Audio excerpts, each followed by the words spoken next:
outras pessoas estão sem o áudio.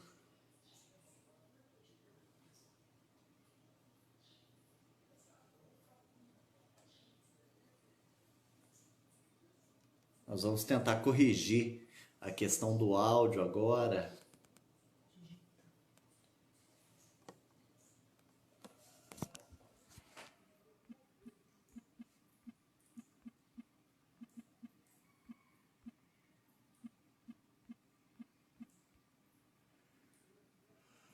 Opa! Ah, que bom. Parece que agora o som ele voltou.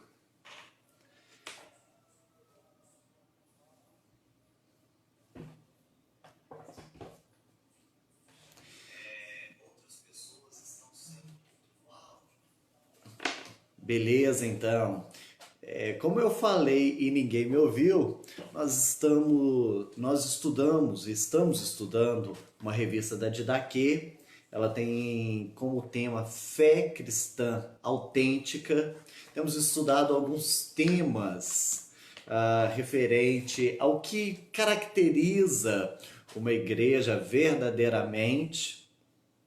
E hoje nós vamos falar sobre adoração. E falando sobre adoração, nós estamos falando muito mais do que o louvor.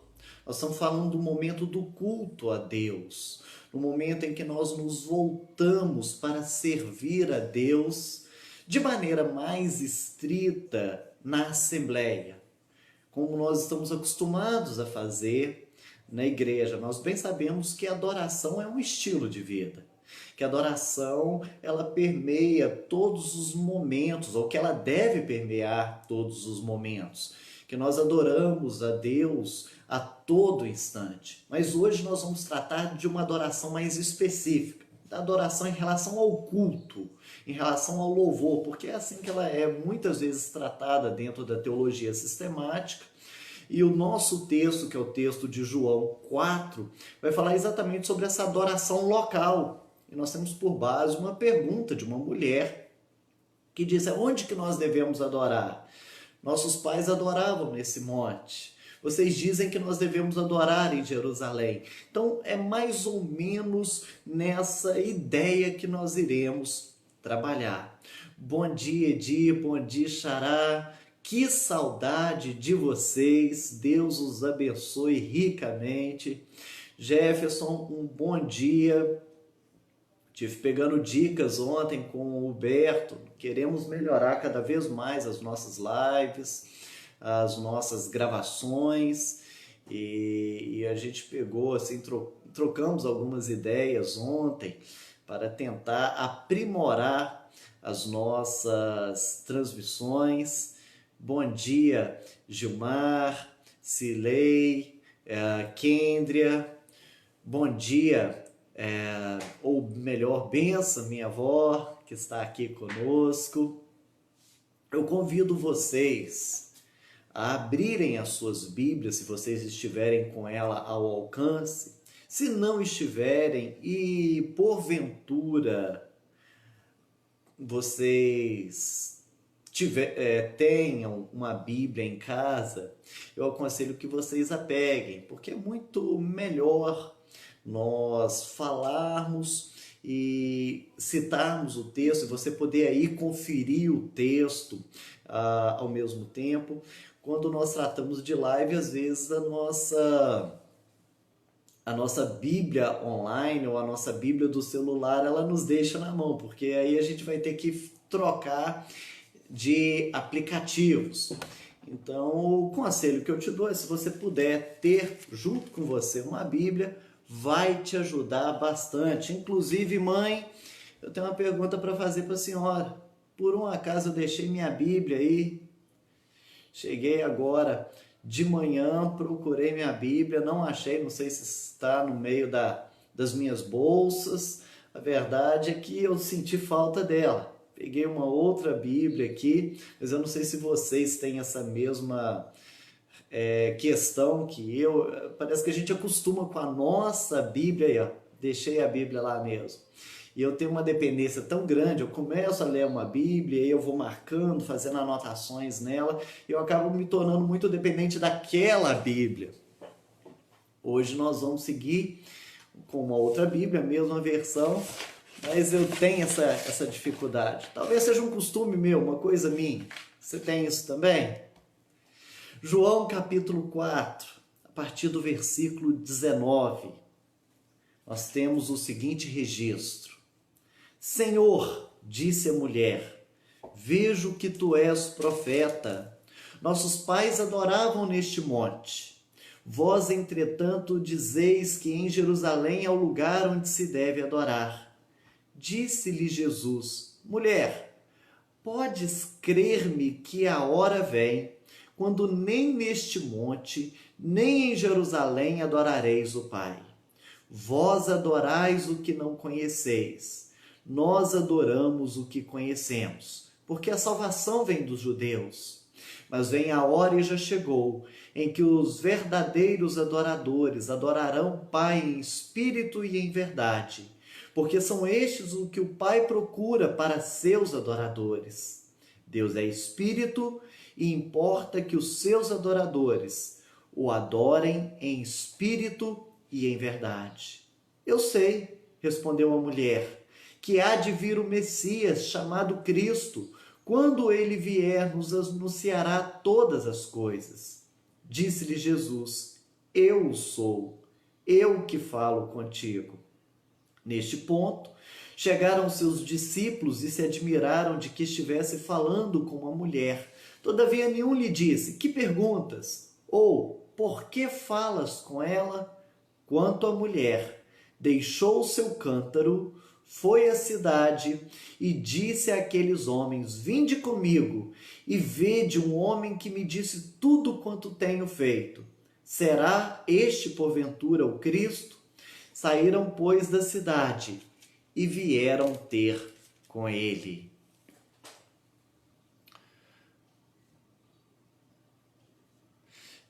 É verdade, presbítero Jefferson. Eu tenho essa dificuldade. Eu gosto da minha Bíblia. Parece que até na hora de encontrar um texto eu acho melhor na minha Bíblia. Eu me sinto assim meio perdido quando eu pego uma outra Bíblia. Não sei explicar porquê, talvez pelas anotações. Mas a verdade eu particularmente gosto, inclusive, de sempre ler na minha Bíblia, de quando pregar naquela Bíblia. Me facilita muito.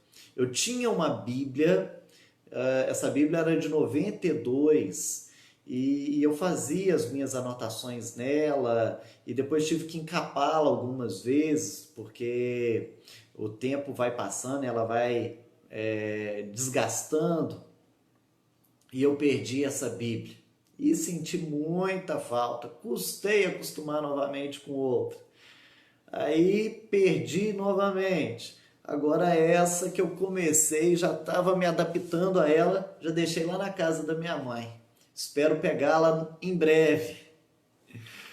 Para a gente estudar esse texto, bom dia, Fernando, Sogenes, Dona Mirene, Rosimar, Miguel, bom dia para vocês também. Deus os abençoe ricamente. Nós lemos o texto de João capítulo 4. Mas é muito interessante a gente analisar não somente João 4, mas também João 3 e até João capítulo de número 2. Isso porque João, quando ele escreveu esse texto, ele tinha algo em mente, ele tinha uma intenção. Ele não está simplesmente colocando algumas narrativas, porque no capítulo de número 2, a partir do verso de número 13, nós temos o registro de quando Jesus entrou no templo, pegou um chicote, saiu derrubando tudo, expulsando do templo aquelas pessoas, aqueles cambistas, como também tirando de lá as ovelhas, bois, derramando dinheiro pelo chão. A partir do capítulo 13, nós temos a partir do versículo 13, nós temos esse registro. Depois, no capítulo 3, nós temos a visita de Nicodemos a Jesus. João ele retrata esse encontro noturno, meio que secreto de Nicodemos com Jesus. E aí no capítulo de número 4 nós temos o encontro de Jesus com uma mulher samaritana. João não fez isso por acaso. Ele queria mostrar um pouco do que é a adoração a Deus através de Cristo Jesus. O que é uma adoração verdadeira. E quando ele chega no clímax, dizendo que Deus é espírito e importa que os seus adoradores o adorem em espírito e em verdade, João ele está pensando essa fala de Jesus com os eventos que ele mesmo já narrou: a purificação do templo, a visita de Nicodemos e o encontro de Jesus com a mulher samaritana. Tia Zilda, bom dia. Nila, bom dia. Deus as abençoe. Gilmar, bom dia. Cleiton, bom vê-lo. Deus o abençoe. Acompanhe aqui conosco a nossa escola dominical online. Mas o que eu estava falando? Eu estava contextualizando o capítulo 2, capítulo 3 e o capítulo 4 de João. Tudo para a gente tentar entender o que é a verdadeira adoração. Eu não sei se vocês já tiveram essa impressão, mas uma coisa que me chama muita atenção é a forma como Jesus aborda. Jesus, ele chega para Nicodemos, que era um mestre da lei, um religioso, uma pessoa que conhecia as Escrituras, e ele fala para Nicodemos o seguinte: importa-vos nascer de novo.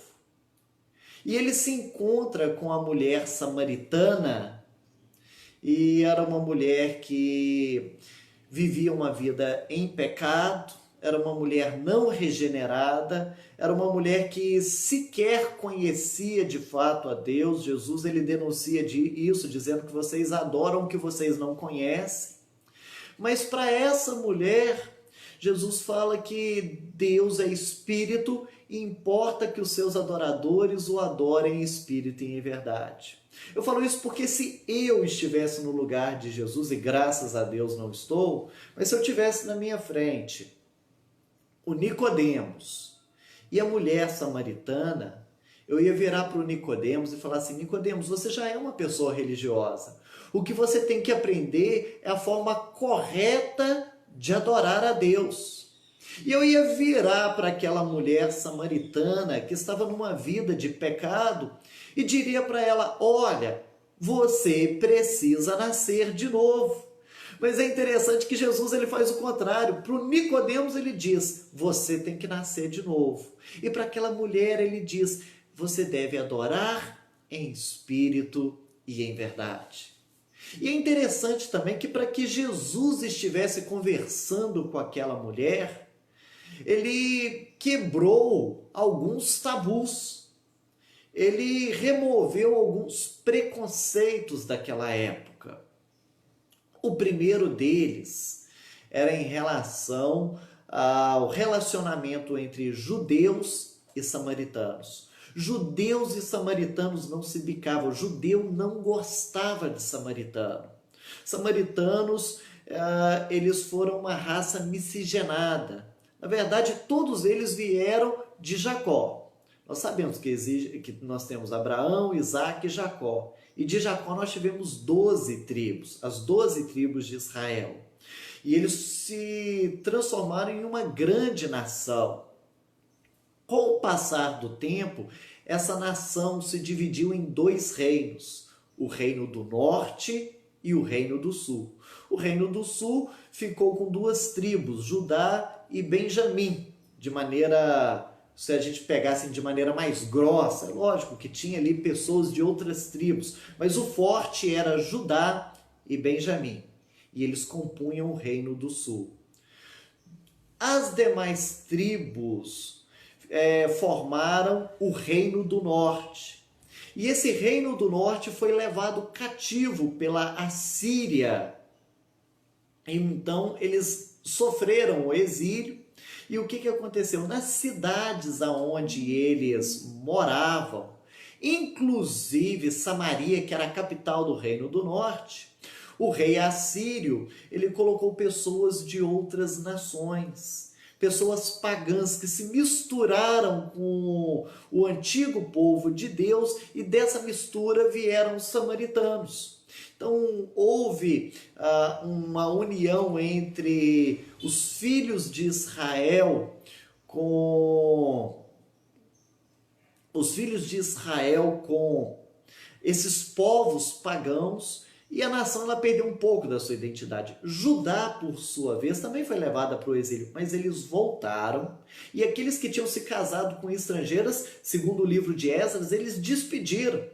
E eles fizeram questão de manter pura aquela linhagem. Então, por conta disso, judeu não gostava de samaritano. Diz os historiadores, um deles é Flávio Joséfo, que um judeu ele tinha preferência por um cachorro do que por um samaritano. O judeu ele cortava a volta para não ter que pisar em um território de Samaria. Para a gente entender isso, é lógico que eu estou colocando a nível estadual, mas só para a gente entender, o estado de Minas Gerais, ele faz divisa com o estado de São Paulo. E São Paulo, ele faz divisa com Santa Catarina. Vamos pensar mais ou menos dessa forma. Não sei se você consegue visualizar o mapa do Brasil na sua mente agora. Eu não sei se você conseguiria imaginar ali o mapa do Brasil, mas imagine aqui, por exemplo, Minas Gerais, imagine ali São Paulo, depois descendo Paraná, depois Santa Catarina. O trajeto mais curto para você chegar na Santa Catarina seria passando por São Paulo e Paraná, e depois você chegaria em Santa Catarina. Se São Paulo fosse um território dos samaritanos, o que um judeu faria naquela época? Ele ia pegar Minas Gerais, ia atravessar Goiás, ia passar pelo Mato Grosso do Sul, ia passar então por Paraná para depois chegar em Santa Catarina. Tudo isso para não ter que pisar no estado de São Paulo. Ou seja, ia dar uma volta tremenda para poder não se encontrar. Por quê? Porque judeu não gostava de samaritano. E Jesus, ele quebra esse primeiro paradigma. Porque ele, Jesus, um judeu, ele está lá em terra samaritana, ele vai ao encontro dos samaritanos, e ele agora chega para uma pessoa samaritana para pedir um favor. Tanto que no capítulo de número 4, no versículo de número 9, nós temos o seguinte registro. Então lhe disse a mulher samaritana: como sendo tu judeu, pedes de beber a mim, porque sou mulher samaritana? Porque os judeus não se dão com os samaritanos. Bom dia, Néia. Bom dia, Lili. Bom vê-las. Um beijão na Helena. Essa princesa deve estar linda demais, não é verdade? Jesus, ele quebra esse primeiro paradigma. O segundo tabu ou paradigma que Jesus quebra é o de encontrar-se com uma mulher. Naquela época, era uma situação muito delicada. As mulheres se encontrarem com os homens, tal como foi o encontro de Jesus com essa mulher samaritana naquele poço. Tanto é assim que quando nós olhamos o versículo de número 27, diz assim: nesse ponto chegaram seus discípulos e se admiraram de que estivesse falando com uma mulher. Todavia nenhum lhe disse: que perguntas ou por que falas com ela? Ou seja, Jesus ele tomou uma atitude de se encontrar com essa mulher. Os discípulos estranharam, ninguém teve coragem de chegar até Jesus e falar assim, Jesus, o que você está falando com uma mulher? Ou senão, gente, olha só, eles até deviam ter cochichado entre si. Eles estranharam, o versículo diz isso, mas eles não falaram. Então foi um tabu que Jesus quebrou também, o de falar com o samaritano, o de falar com uma mulher, mas havia um propósito por trás disso tudo. E graças a Deus que esse encontro aconteceu. Amanda, Alisson, que saudade de vocês. Amanda, vez por outra, me vem na mente aquela turminha de Espera Feliz, mas me dá uma saudade tão grande, mas tão grande. Um abração para vocês aí. Jesus, ele encontra com essa mulher quebrando uma série de paradigmas para alcançar não somente ela, mas também alcançar um povo e ensiná-los acerca da verdadeira adoração. E eu gostaria de analisar com vocês essa passagem para a gente tentar entender o que é adorar a Deus ou o que é a verdadeira adoração. Antes, porém, eu quero dizer que eu vou seguir, eu já falei isso antes, mas algumas pessoas chegaram agora, o capítulo 2 e também o capítulo 3 do Evangelho de João. Para dizer, em primeiro lugar, que a adoração verdadeira, ela é oferecida pelos salvos. Preste bastante atenção nisso, porque é uma coisa até delicada da gente falar nesses dias de hoje, num dia em que se fala tanto de intolerância religiosa, em que nós devemos ouvir a todos, que a verdade está com todos, de que, com certeza, Jefferson, os discípulos eles falaram entre si. Eles não tiveram coragem de falar com Jesus, o texto diz isso, mas que eles estranharam, eles estranharam. A adoração verdadeira, ela não é oferecida por não regenerados. É requisito para adorar a Deus você ser um salvo. Mesmo que isso não seja nos dias de hoje politicamente correto. Deus não aceita todos na sua presença, como algumas pessoas costumam dizer. Deus não aceita a adoração e o culto de todo mundo. E nós vamos ver, inclusive, isso com exemplo bíblico. Não é eu que estou falando isso, é a Bíblia. Por que não é possível? Porque para que a pessoa ela possa adorar a Deus, ela tem que ter nascido de novo e ela tem que ter olhado para Cristo. Essa pessoa, ela tem que ter se convertido dos seus pecados. E ela tem que ter abraçado a obra expiatória de Cristo. João, ele não escreveu essa passagem de maneira aleatória. Ele não escolheu as palavras por acaso. E é interessante que no capítulo 3 e no capítulo 4 tem uma palavra que se repete. E graças a Deus que na nossa tradução o tradutor teve o cuidado de também repetir as palavras. E que palavras são essas?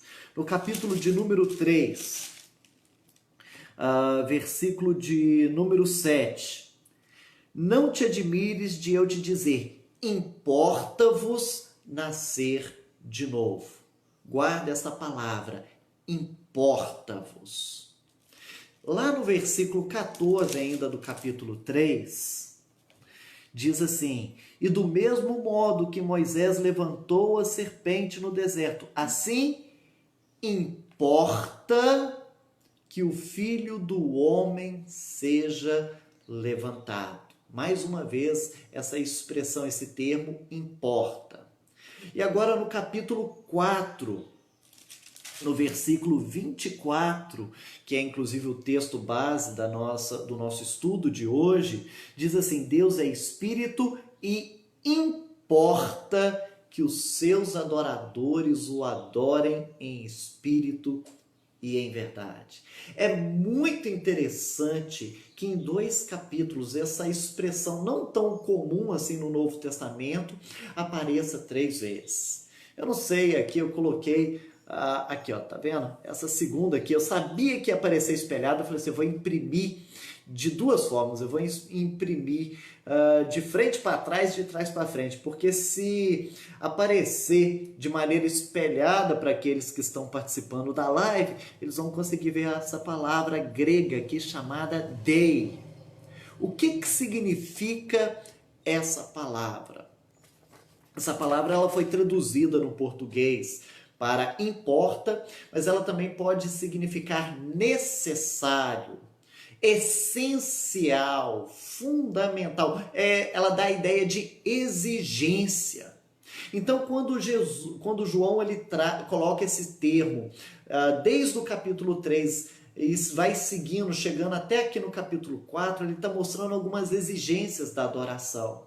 A primeira exigência é: importa-vos nascer de novo, porque é necessário a regeneração. Importa que o Filho do Homem seja levantado. E aqui nós temos uma referência à crucificação de Jesus e os benefícios desse ato expiatório. Da mesma maneira, e aí isso é citado no texto, como as pessoas olhavam para as serpentes e elas eram curadas porque olhavam para a serpente, também é necessário olhar para Cristo para que tenha a sua vida salva. Deixa eu abrir um parênteses, porque alguém pode se perder aí. Vocês conhecem a história da serpente no deserto, que é registrada aqui em João 3, no versículo de número 14. Vocês conhecem essa história? Bom dia, Kênia, Dinaldo, Laurinha, Guilherme. Conhecem essa história? O que aconteceu? Moisés, ele levantou uma serpente de bronze no deserto, por ordem de Deus, porque muitos do povo tinham sido picados por serpentes.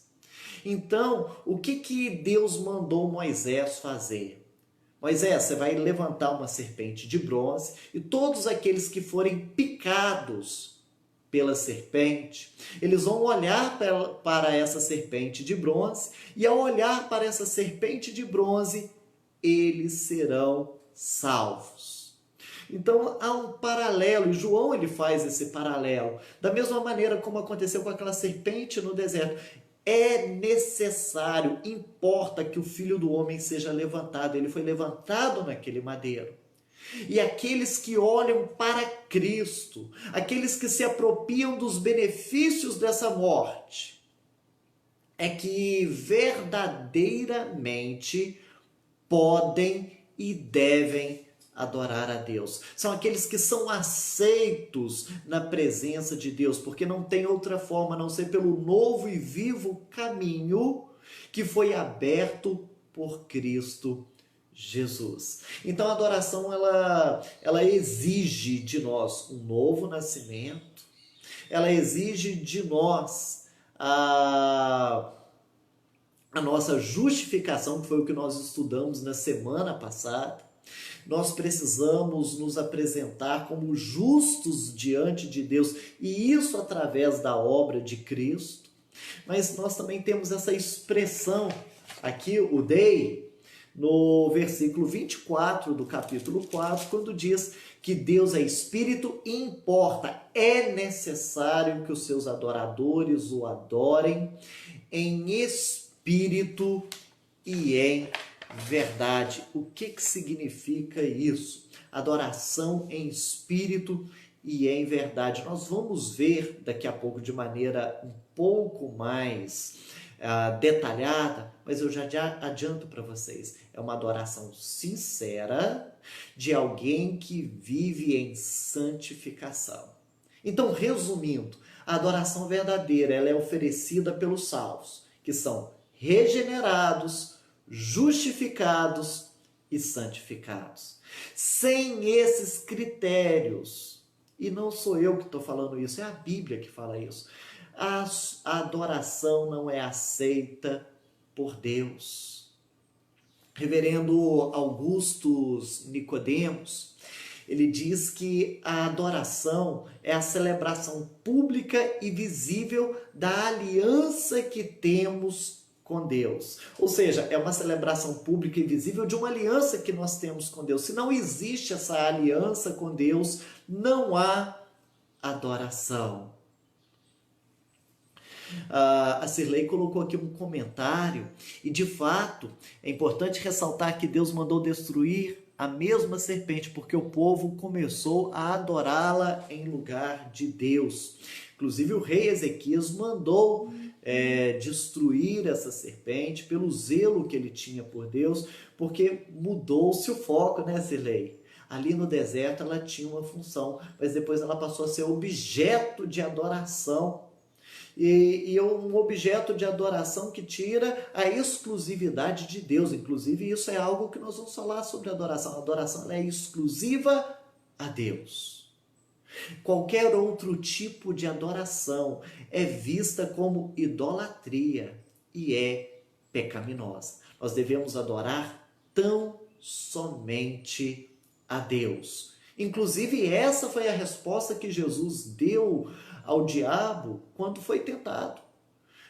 Quando o diabo disse para que Jesus se prostrasse, Jesus falou o seguinte: olha, retira-te, Satanás, porque está escrito: ao Senhor teu Deus adorarás e só ou somente a Ele darás culto. Por isso que aquela serpente ela foi destruída por Ezequias.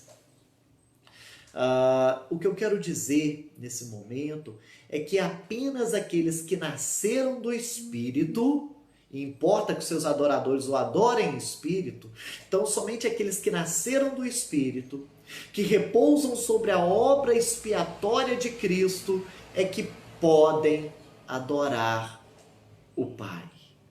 Ficou bem claro esse primeiro ponto? Que a adoração verdadeira, ela é oferecida pelos salvos. Pessoas não regeneradas, elas não têm condições de adorar a Deus. É interessante que essa expressão verdade, e aí nós temos aqui, Deus é Espírito e importa que os seus adoradores o adorem em Espírito e em verdade. Verdade é uma palavra muito utilizada por João. E ele quase que usa a palavra verdade como sinônimo de luz, daqueles que andam na luz, daqueles que andam na verdade, daqueles que têm uma vida verdadeira. O que João está querendo dizer aqui é que aquele momento de culto a Deus, aquele momento em que nós adoramos a Deus, na verdade, é um reflexo das nossas vidas. Por isso é tão perigoso aquela pessoa que acha que adora a Deus no domingo, mas despreza a Deus na segunda, na terça, na quarta, na quinta, na sexta e no sábado.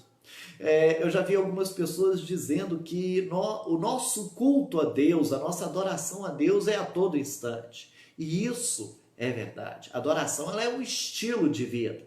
E quando nós nos reunimos para adorar a Deus, para prestar um culto a Deus, ele tem que ser condizente com a nossa vida. Importa que seja em espírito e em verdade. Só religiosidade não agrada a Deus. Você querer oferecer algo a Deus não é suficiente. Minha mãe está colocando aqui: só há culto quando há adoração. Só há adoração quando há entrega daquilo que mais amamos. Verdade. Até porque a adoração, na sua definição assim popular, é amar intensamente a. Etimologicamente, a ideia de adorar é amar intensamente. E não há, de fato, culto sem adoração e não há adoração sem entrega daquilo que mais amamos. Ou quando o objeto da nossa adoração, e não entenda mal o termo objeto, é de fato aquilo que está no nosso coração, ou o alvo maior do nosso amor.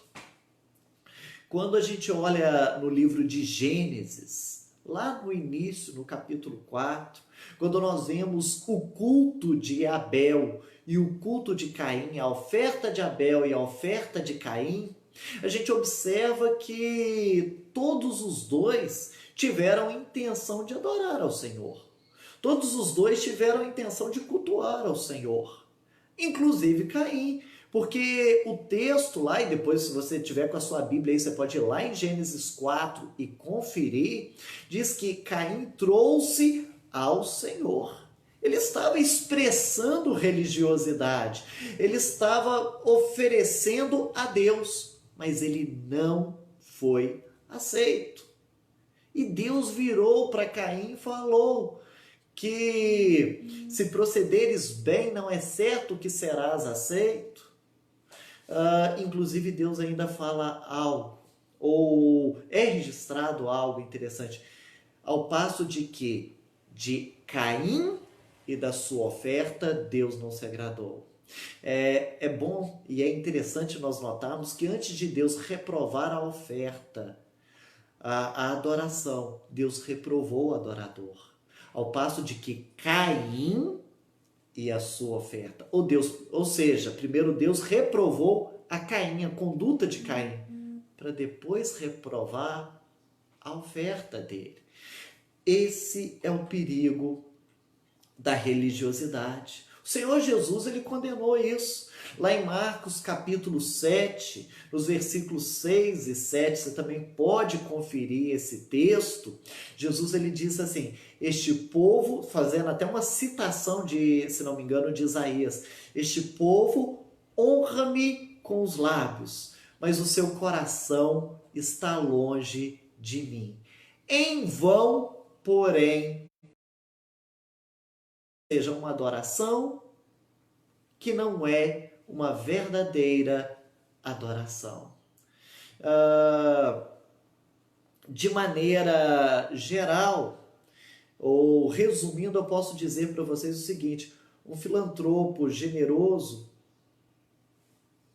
ele pode não adorar a Deus, mesmo sendo um filantropo generoso, um religioso sincero, um denominacionalista zeloso, um membro de igreja devoto, um participante assíduo da comunhão e ainda assim não ser um adorador de Deus. Pode ser uma pessoa generosa demais, uma pessoa que pratica boas ações, pode ser aquela pessoa sincera na sua religião, aquela pessoa que faz aquilo com o coração realmente crente de que está fazendo o que é certo. Pode ser uma pessoa zelosa na sua denominação. Pode ser aquele devoto, aquele sujeito devoto, aquele participante assíduo e ainda assim não adorar a Deus. Porque é necessário para adorar a Deus regeneração, justificação, santificação. Sem isso, a adoração ela é incompleta.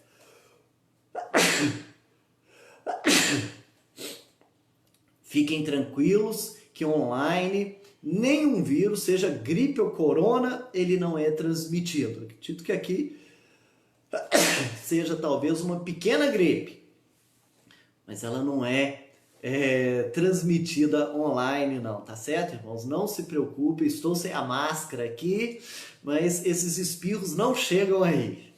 Bom dia, Judite.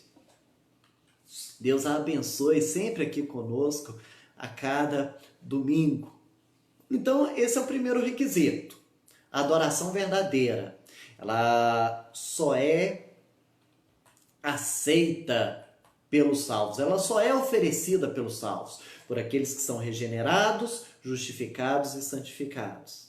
Mas em segundo lugar, e esse texto nos mostra isso, a adoração verdadeira, ela é centralizada em Deus. Eu gosto quando Jesus diz para aquela mulher assim, Mas vem a hora, versículo 23, e já chegou em que os verdadeiros adoradores, olha só que interessante, verdadeiros adoradores. Isso significa que existem também falsos adoradores. Não sou eu que estou sendo discriminatório, intolerante. Não é. A Bíblia fala que existe verdadeira adoração e existe falsa adoração. E ele continua dizendo, porque são estes que o Pai procura. Tudo começa em Deus. E é interessante ainda observar que o Senhor Jesus ele diz, Deus é Espírito e importa, é necessário, é exigência, aquela palavrinha que a gente já falou do grego, dei, é um requisito, não passa sem isso. Importa que os seus adoradores o adorem em espírito. Vocês repararam que Jesus ele diz, Deus é Espírito, e nós devemos adorar em espírito? Em outras palavras, o que Jesus está dizendo aqui é que nós é que devemos nos conformar a Deus. E não Deus que deve se conformar a nós na nossa adoração. Nós devemos nos moldar segundo a vontade de Deus, segundo a essência de Deus, e não o contrário. Um grande problema que nós vemos nas adorações pós-modernas é que o homem, ele quer adorar a Deus segundo a sua própria vontade, segundo a sua própria invenção. E isso os reformadores, desde o século XVI, já nos alertavam, dizendo que a adoração a Deus, que o culto a Deus não pode ser feito baseado em invenções humanas, mas regidos pela palavra de Deus. E por que regidos pela palavra de Deus? Porque na palavra de Deus nós encontramos a forma pela qual Deus quer ser adorado. Se não me engano, a Confissão de Fé de Westminster, ela começa também dizendo que Deus não é adorado segundo as invenções e as criatividades humanas. É bem verdade que dá uma norma detalhada no Novo Testamento sobre o culto, mas nós temos ali algumas normas sobre orações, sobre cânticos, sobre pregações, sacramento, a bênção. Algumas orientações nos são dadas. E eu me espanto muito quando as pessoas querem adorar a Deus da sua forma, do seu jeito. Inclusive tem muita gente que fala isso, não, cada um serve a Deus do jeito que quer, cada um adora a Deus do jeito que quer, ou seja, não é eu que vou me conformar a Deus, Deus é que vai se conformar de acordo com cada um. Cuidado com isso. Na verdade, a adoração, ela passa pela revelação de Deus. Bom dia, Dona Edir, dá um abração aí no seu Valdir, que bom vê-la aqui conosco na nossa live. É impossível uma verdadeira adoração sem conhecer de fato a vontade de Deus, sem conhecer a Deus. Deus não pode ser adorado pela sua invenção. É por isso que Jesus vira para aquela mulher e diz, vós adorais o que não conheceis. E Jesus está tanto criticando os judeus quanto os samaritanos. Jesus ele critica os judeus que sabem quem é Deus, mas não o adoram em verdade, tanto que o capítulo 2 mostra que Jesus ele condenou as atitudes lá naquele templo, ele purifica o templo, porque havia uma religiosidade dos judeus, havia algo estranho externo apresentado por judeus, mas não havia sinceridade, não havia de fato amor a Deus. Eles já estavam cegos numa justificação pelas suas próprias obras e pela sua religiosidade. E Jesus condena isso, e a gente vê isso no capítulo 2, mas Jesus também vira para aquela mulher de Samaria, para aquela mulher samaritana, e diz assim: olha, vocês estão adorando o que vocês não conhecem. E isso também não é adoração. Qual é a revelação que nós temos de Deus?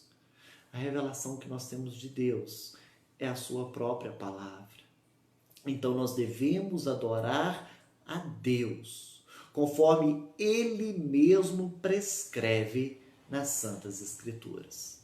Nós temos visto algumas igrejas virando picadeiro.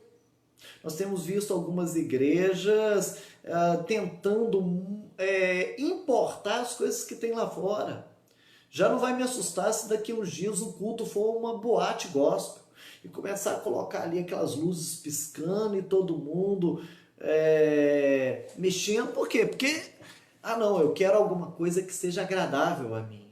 E a gente esquece que no culto nós devemos agradar a Deus. A adoração verdadeira, ela é centralizada em Deus. Ela tem por foco a Deus, ela tem por objetivo a Deus.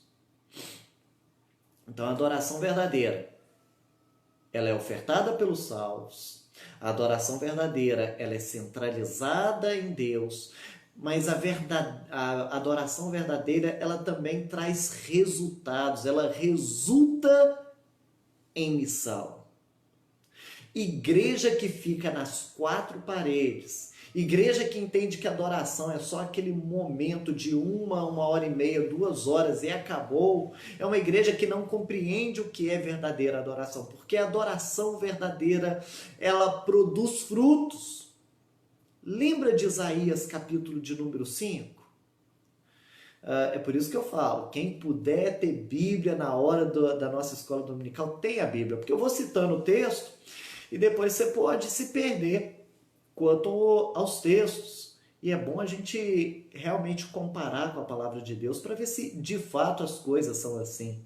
É isso que nos faz mais nobres. E é isso que fez aqueles homens de Bereia mais nobres do que os de Tessalônica. Porque eles ouviam as Escrituras, eles ouviam a palavra de Paulo e conferiam nas Escrituras. Isaías 5 fala sobre adoração. Os serafins estavam adorando a Deus, dizendo: Santo, Santo, Santo é o Senhor dos Exércitos.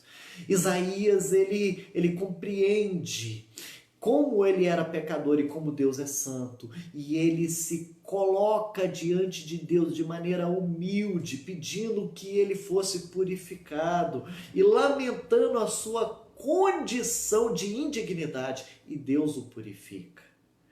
Vem o anjo com aquela brasa tirada do altar como a tenaz, e o próprio Deus diz que ele está purificado.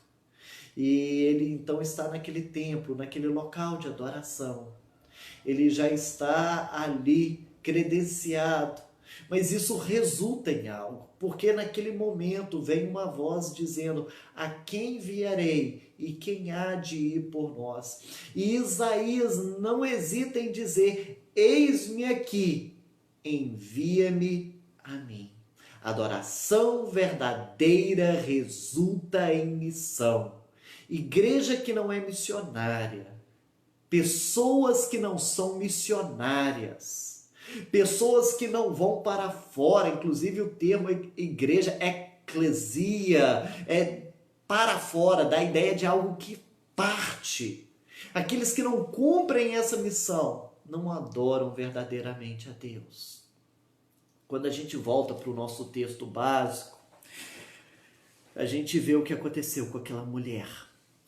O que aquela mulher foi fazer naquele local? Os irmãos lembram? Os irmãos sabem? O que a mulher foi fazer ali quando ela se encontrou com Jesus? Essa pergunta é fácil, hein? Essa daí pode aparecer nos comentários com a resposta. O que ela estava fazendo?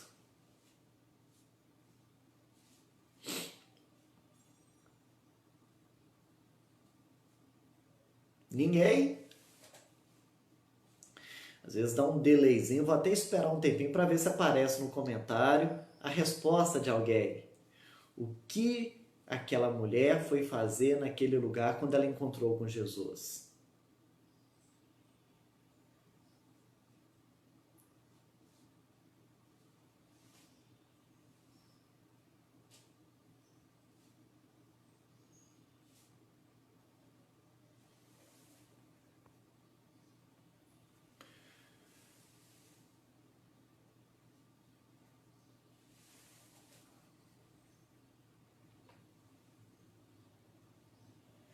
Eu não sei se é os irmãos que estão acanhados de responder ou se é os meus comentários que não estão mais aparecendo aqui. Estou até correndo aqui no Facebook, no computador, para tentar acompanhar os comentários pelo computador também. Opa! Ah, tá. Eu acredito que o que a minha mãe tentou colocar ali foi buscar água. Todo mundo concorda com ela? Opa, a Meire também, o Matheus está colocando, ó, foi buscar água, o Gilmar colocou pregar para os seus, e isso é verdade, mas antes disso ela foi buscar água. Ela pegou o cântaro dela, uma vasilha, e ela tinha ido buscar água, e a gente sabe o quanto a água é essencial para nós, o quanto nós dependemos da água. Aquela mulher, ela tinha necessidade de água naquele momento. Tanto que Jesus começa a conversar com ela, e a forma como Jesus aborda ela é dizendo o seguinte: me dá um pouco de água. E aquela mulher se espanta e diz: olha, como é que você vem me pedir água? Eu sou samaritana, você é um judeu. E aí Jesus ele entra dizendo o seguinte: olha, se você soubesse quem é que está te pedindo, você é que estaria pedindo. Porque eu sou a água viva, e a água que eu tenho para oferecer é uma água da qual você experimenta e é completamente saciado, de uma maneira única. Essa água que você veio buscar, você buscou ela agora, você vai ter que voltar depois, porque você pega essa água e você tem que voltar para buscá-la. Agora, a água que eu dou, uma vez que ela é tomada, a pessoa tem a sua sede saciada para sempre. É óbvio que Jesus estava falando sobre uma água espiritual. E ele conseguiu ter a atenção daquela mulher que diz: Senhor, me dá dessa água, porque eu preciso dessa água, porque dá trabalho buscar essa água, para que eu não precise vir aqui mais buscá-la. E na verdade Jesus oferece para aquela mulher muito mais do que aquela água do poço. Ele oferece a si próprio, a água, a fonte da água viva. E a gente percebe que a sede espiritual daquela mulher, ela é saciada. E aí, quando a gente continua observando o texto, a gente vê que ela faz aquilo que o Gilmar colocou ali. Ela vai anunciar. Mas o que me chama a atenção é que aquela mulher foi para aquele poço porque o que ela precisava era de água. E quando ela sai daquele lugar, o que ela deixa para trás? O cântaro, a vasilha de água. Por que essa mulher faz isso? Ela não foi ali para buscar água. Ela sai dali justamente com aquilo que ela não deveria ter deixado. Mas o cântaro era difícil de carregar, ainda mais cheio de água. Aquela mulher, ela percebeu uma necessidade maior, ela descobriu algo muito mais importante, e ela deixa aquele cântaro ali, porque ela não sabia quanto tempo mais Jesus estaria naquele poço, e era urgente então que ela fosse à sua cidade, falar para os seus, para aquelas pessoas que ela conheciam acerca do Cristo, acerca de Jesus, dizendo: vem cá para vocês verem o Cristo. Eu olhei para Cristo e vocês também precisam olhar para Cristo. Eu conheci a Cristo e vocês também precisam conhecer a Cristo. Eu vi a Cristo, vão lá para que vocês possam vê-lo também. Isso se tornou mais importante para aquela mulher do que a água que ela tinha ido buscar. A água espiritual que ela recebeu realmente saciou ela de tal forma que ela deixou a água física que ela tinha ido buscar, dada a urgência e a necessidade. Aquela mulher, quando ela recebe a água da vida, ela compartilha dessa água. Por quê? Porque a adoração verdadeira resulta em missão. Existe um texto no Evangelho de João que diz assim: se alguém tem sede, venha a mim e beba, e do seu interior fluirão rios de água viva. Eu já até citei isso em outra situação. A pessoa está com sede. Se alguém tem sede, venha a mim e beba. Aí o texto continua dizendo: do seu interior fluirão rios de água viva. Terezinha, bom dia. Deus te abençoe. Não parece um exagero? Você está com sede, você não precisa de um rio correndo dentro de você. Por que você começa com sede e agora o texto diz que do seu interior fluirão rios de água viva? Porque você tem a sua sede saciada, para você agora também saciar a sede de outras pessoas. É por isso que de você agora flui um rio. Aquela mulher, ela teve a sede saciada por Cristo. E aí ela faz o que o Gilmar falou. Ela vai saciar a sede de outras pessoas também. Porque a adoração verdadeira resulta em missão. E aquela mulher se tornou a primeira missionária estrangeira do Novo Testamento. Ela se encontra com Jesus e ela vai para o seu povo anunciar a Jesus, para que aquele povo, os samaritanos, pudessem acreditar, pudessem se salvar e ter também a sua sede espiritual saciada. E aí o texto nos diz, inclusive, no versículo, a partir do versículo de número 39, que muitos samaritanos, eles creram em Jesus.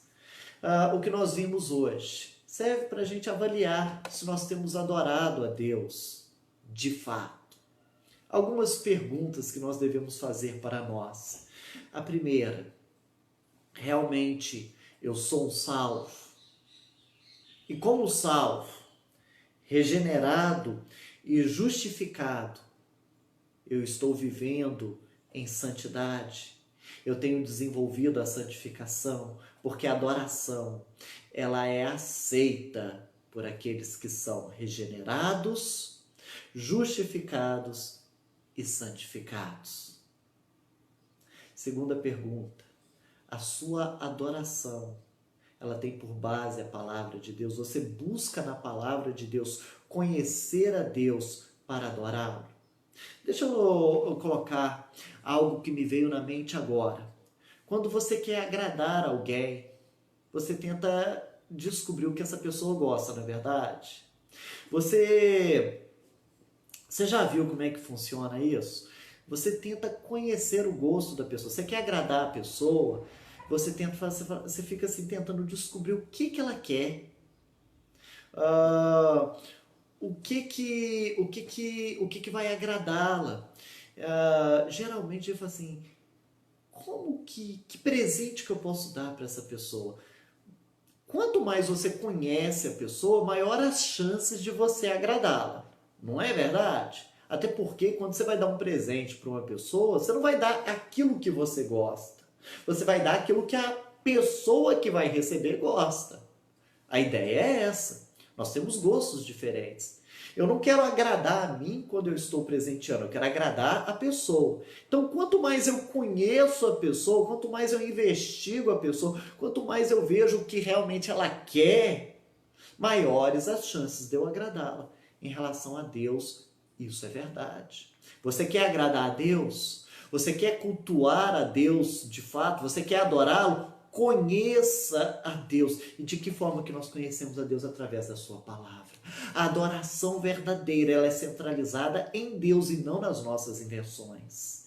Ela é centralizada em Deus e não nas nossas criações. Deus, ele deve ser adorado. E ele nos ensina através da sua palavra como nós devemos adorá-lo. Em terceiro lugar, a adoração verdadeira resulta em missão. Se você não se sente impelido, se você não sai, se você não compartilha, então você não tem adorado a Deus verdadeiramente. Tia Zilda colocou aqui que o grande problema hoje é que a igreja se acomodou e não querem passar para outros o que já tem. A igreja precisa acordar. Tia Zilda, estudando essa lição, eu li um artigo que pode ser encontrado no site Monergismo, de Arthur Pink. Ele é um reformado e ele fala que a religiosidade é o grande empecilho da adoração. Ele nem fala religiosidade não, ele fala a religião. E ele chega a dizer que Jesus tratou mais diretamente com a mulher sobre adoração do que com Nicodemos, porque Nicodemos tinha o obstáculo da religião. Infelizmente, às vezes nós usamos a religião de uma maneira tão errada e nós nos escondemos na nossa própria religião e nós às vezes confiamos nessa religião de tal forma que nós deixamos de adorar a Deus, porque às vezes a gente canta, a gente ora e a gente ouve uma mensagem e a gente acha que a adoração se limita a essas coisas. E aí nós vemos pessoas que vivem na igreja, mas não adoram a Deus. Isso é muito sério. A igreja, de fato, ela tem que acordar. O Senhor Jesus, ele deixou isso bem claro. Inclusive no texto de João, capítulo 4, quando ele fala assim, olhem para os campos, estão branquejando. E é interessante que Jesus, ele coloca isso numa necessidade tão grande, que os discípulos tinham chegado com comida, e aí Jesus, ele diz o seguinte, capítulo de número 4, a partir do verso de número 31. Nesse ínterim, os discípulos lhe rogavam, dizendo, mestre, come. Mas ele lhe disse, uma comida tenho para comer, que vós não conheceis. Diziam então os discípulos uns aos outros, ter-lhe-ia porventura alguém lhe trazido o que comer? E ele diz, a minha comida consiste em fazer a vontade daquele que me enviou e realizar a sua obra. E aí o que ele continua dizendo? E às vezes a gente não acorda para isso, tia Zilda. Não dizeis vós que ainda há 4 meses até a ceifa? Eu, porém, vos digo, erguei os olhos e vede, os campos, pois, já branquejam para a ceifa. Está na hora de semear, está na hora de colher, melhor dizendo. Está na hora de nós nos acordarmos para a missão, a adoração é missão. Missão e adoração são duas coisas que caminham juntas. Sirlei, você colocou ali do arroz, ovo e banana. É verdade. Tá vendo como que é? Às vezes você quer me agradar no almoço, não é difícil. Você faz o arroz com ovo e banana. Eu estou satisfeito demais, como eu gosto. Talvez se você fizesse isso para outra pessoa, ou talvez para a maioria das pessoas, eles descartariam logo esse prato.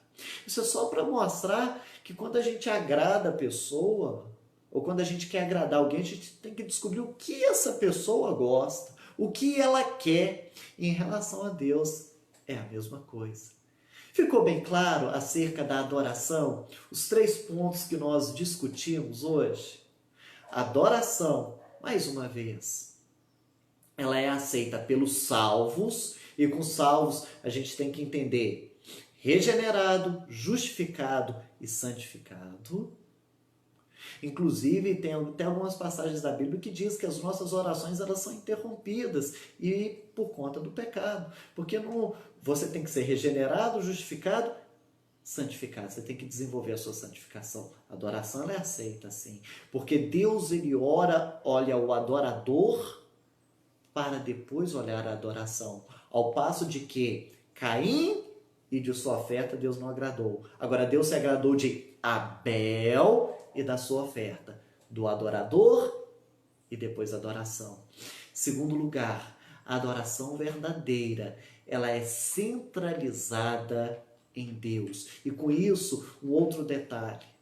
A adoração ela não está restrita a um local ou a uma pessoa. Tem muita gente que acha que existem lugares mágicos. Tem muita gente que faz romaria para esse ou para aquele lugar, como se aquele lugar fosse o lugar da verdadeira adoração. O lugar aonde Deus age. O lugar aonde Deus realmente opera. Cuidado com isso. Não é nem nesse monte, não é nem em Jerusalém. É adorar a Deus em espírito e em verdade. Deus é espírito e você deve adorá-lo em espírito. Você tem que se conformar a Deus. Cuidado com a ideia de que existem pessoas que são mais poderosas que a outra. Entenda que a adoração não é as pessoas. E hoje nós estamos transformando pregadores em popstars. Nós estamos mudando o foco. Nós estamos esquecendo da ideia de que nós devemos diminuir para que Cristo cresça. E as pessoas, da mesma forma como elas têm os seus ídolos no meio secular, elas às vezes querem ter ídolos também dentro das igrejas, entre os pregadores. Cuidado com isso. A verdadeira adoração não é no culto do A ou do B. Não é no local A ou no lugar B. Ele tem que ter Deus como centro. E a adoração verdadeira, ela tem que te levar à missão. Ela tem que te fazer compreender a necessidade da missão e dizer: eis-me aqui, envia-me a mim. O presbítero Jefferson ele colocou ali, com a banalização da música pós-movimento gospel, está difícil convencer as pessoas que cantamos para louvor e adoração de Deus. Infelizmente, Jefferson, é dentro daquilo que a gente fala. Nós queremos que Deus se conforme aos nossos gostos. Nós não queremos nos conformar a Deus. Nós queremos ser agradados no momento em que nós adoramos a Deus, no momento que nós deveríamos agradar a Deus, nós é que queremos ser agradados. E isso, infelizmente, dentro da música gospel é muito delicado. As músicas de hoje têm letras que se voltam muito mais para o homem do que para Deus, para a valorização humana do que para a valorização do Senhor. Elas colocam muito mais o homem como o vitorioso, o homem como aquele que supera tudo, o homem que é aquele que passa por isso e passa por aquilo e vence isso. Eu não estou dizendo que não exista verdades nisso, mas o meu medo é esse foco voltado para o homem e as necessidades do homem, e não voltadas para Deus e a adoração ao Senhor pelo que Ele é, pelo que Ele faz e por quem nós somos em relação a Ele. Foi muito bom meditarmos juntos na palavra de Deus. Aqueles que chegaram depois terão a oportunidade de rever esse estudo na nossa página do Facebook. Nós também temos um canal, que é o canal da Igreja Presbiteriana em Ocidente. Então você procura lá no Google, Igreja Presbiteriana do Ocidente. A gente sempre coloca na descrição também, vamos colocar aqui um link para que vocês possam também conhecer o nosso canal. Nós temos ali todos os nossos estudos de escola dominical, nós temos algumas mensagens Estamos preparando uma playlist só com pequenas meditações. Em breve vocês também terão acesso a ela. Desde já, se vocês puderem conhecer o nosso canal, se inscrever no nosso canal no YouTube, vai ser muito bom para que vocês tenham esse conteúdo e para que a gente possa divulgar esse conteúdo de uma maneira mais ampla, alcançando mais pessoas. Alguma dúvida, algum outro comentário acerca do que nós estudamos hoje sobre adoração?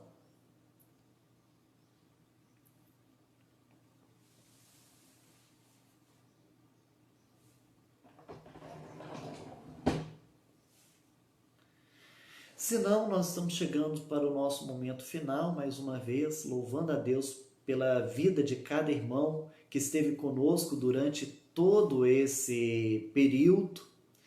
Nós vamos orar. Tia Zilda, muito obrigado pela inscrição. Na verdade, o número de inscrições te ajuda muito na divulgação, ajuda também nas transmissões. Inclusive, você pode fazer a live no YouTube pelo celular, e isso daí facilita muito também, porque nem sempre nós temos o acesso pelo computador.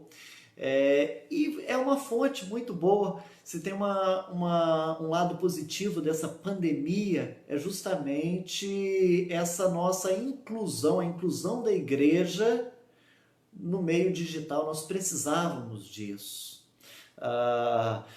Nós vemos aí no decorrer da história que Deus sempre se utilizou de recursos tecnológicos para a divulgação da sua palavra. A imprensa serviu para a divulgação da Bíblia. Foi na descoberta da imprensa, naquela imprensa industrial, digamos assim, é que a Bíblia se espalhou com muita facilidade, que houve a facilidade para se produzir muitas e muitas Bíblias. Foi no aperto da dispersão que o Evangelho foi divulgado. Foi nas estradas romanas, na época em que se abriu estradas, que o Império Romano estava abrindo estradas, que o Evangelho se divulgou. Então a gente vê muito o desenvolvimento com a evangelização. Deus é o Senhor da história. Eu acredito que essa pandemia serviu para nós, pastores, e para nós, igreja, nos adaptarmos mais. Está sendo uma coça. Nós temos estudado como editar vídeos, como trabalhar de uma maneira mais dinâmica, como alcançar mais pessoas, mas a gente faz isso para a honra e para a glória do Senhor nosso Deus. Presbítero Jefferson, vou colocar o link do canal do YouTube aqui, vou até pedir para a Meire já colocar aí de uma vez o link do canal, mas depois, quando eu concluir aqui, a gente faz a edição para postar no Facebook, eu vou deixar lá também na descrição para que os irmãos possam inscrever neste canal. Vamos orar? Senhor amado, Deus eterno, nós dependemos de Ti, inclusive para adorá-lo. Rogamos que o Senhor tenha misericórdia de nós e que possamos viver uma vida agradável aos Teus olhos, para que assim tenhamos condições de adorá-lo verdadeiramente. Ensina-nos, ó Deus, acerca de Ti. Dá-nos compreensão da Tua palavra e da Tua vontade, para assim termos a base necessária para agradá-lo em nossa adoração. E mova-nos, ó Deus, para que sejamos luzes, para que sejamos, ó Deus, canais de água viva, da água viva que é o Senhor. Tem misericórdia de nós, ó Deus, para que possamos nos envolver de maneira verdadeira com a Tua obra. Abençoa, ó Deus amado, cada ouvinte, cada irmão que esteve conosco durante estes minutos. Que sejam eles também verdadeiros adoradores, estes que o Senhor procura. Assim nós oramos, no nome de Jesus. Amém.